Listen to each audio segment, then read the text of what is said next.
It's 4:47 p.m. Your 3-year-old wanted the blue cup, and somehow, giving him the blue cup was the wrong answer.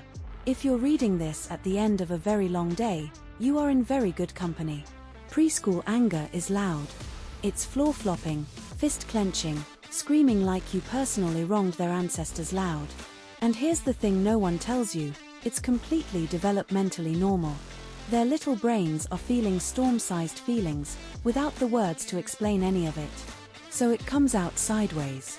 On the kitchen floor. Over a cup. Here's what play therapists know that we don't always hear as parents. Preschoolers don't process emotion through lectures. They process it through story. So trying to explain why we don't hit, in the middle of a meltdown, that's a bit like reading directions to a hurricane. But later, when everyone is calm and snuggled up, and the storm has passed, a story about a little character who felt exactly the same way, that lands. Counselors call it narrative distance. Your child can't always say I get angry, but they can point at the page and say, that's like me. That's exactly why we made Pibblio. You can create a personalized picture book where your child is the main character, learning to breathe through the big feelings, or find the words when the storm hits.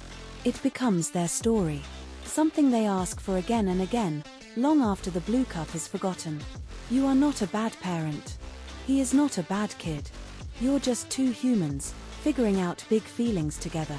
Come visit pibblio.com, and let's turn this hard phase into a story you'll both treasure.